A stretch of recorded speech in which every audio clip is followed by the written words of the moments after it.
Hi there, it's Steph. Thanks for popping by. So today I'm sharing with you this video about what I call mass production. Just for the disclaimer, this is not my design.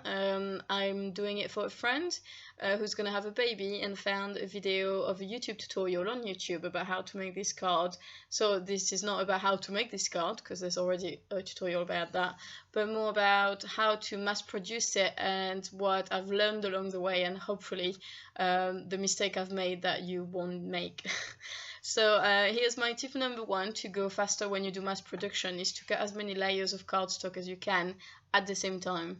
So for example, the black cardstock, I managed to cut 3 layers at the time, which was really, it would help a lot in terms of time. And the red cardstock, however, was a bit thicker and I could only cut 2 layers at the time. So you kind of need to try and see how well your cardstock cuts, and once you work that out, then you will save a lot of time. I've tried to also trim the cardstock 2 layers at the same time, and it depends if you're using a guillotine or a trimmer. With a guillotine, I think it would be perfectly fine. With a trimmer, it works, but it did damage my blade quite quickly, and if you have the same kind of trimmer than I have, you know how quickly they go and they're not really cheap. So a guillotine is probably best if you want to do that kind of mass production card. Then to add a bit of detail to a rather simple design, I've decided to use my distress ink. I use Ranger Candied Apple Distressing that I bought a few months ago and I really love it. It's more red than Festive Berry or Barn Door, and I think it adds a bit of something, and I really like that. So here's the way I sorted my cards. I did little pockets of 10 pieces of cardstock every time, so it was easier for me to keep the count, because if you have 50 pieces of cardstock laying on your desk, you're gonna lose some, or you're gonna lose count, and it won't be very helpful. So anyway, so I used my mat to find the center of the circles in order to cut them to make the wings for the ladybird.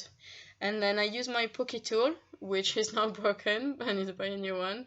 It was quite old anyway, so that's no biggie. And I make the holes and I put the little brad through. So what I've learned the very, very hard way, I did about 55 of these cards. And when I finished and I tested them, I tightened the brad so well, and I did hurt my finger doing that, it would literally tear the paper when I opened the wings.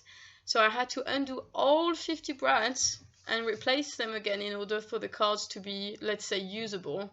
The aim being that you put a little photo of your newborn baby under the wings, and when you send it to your family and friends, they can see the photo appear underneath. If the brads damage the cardstock, you just can't do that. So that's my biggest tip probably of all. Do not tighten the brads too much. I suppose probably different brads react differently, so maybe do one and try it out and see how it works, but do not tighten it too much. Yeah, that's my big tip really.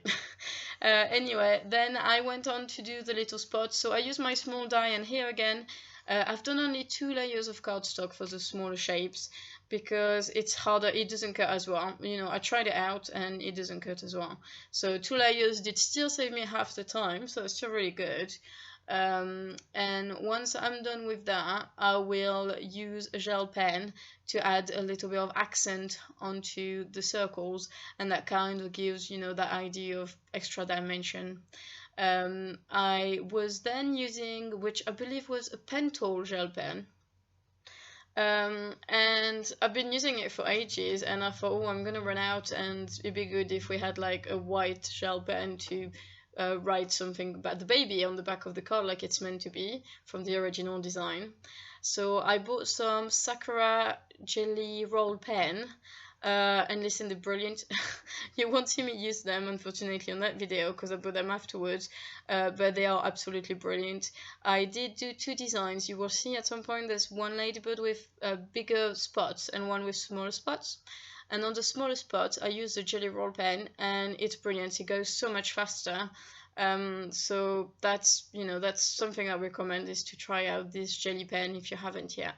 And that's all really. I mean, it's only a few tips, but it will help you save time and, make things easier for yourself. So I hope you find it interesting, and I hope my friend will like the cards. And thank you very much for watching. Have a great day. Bye.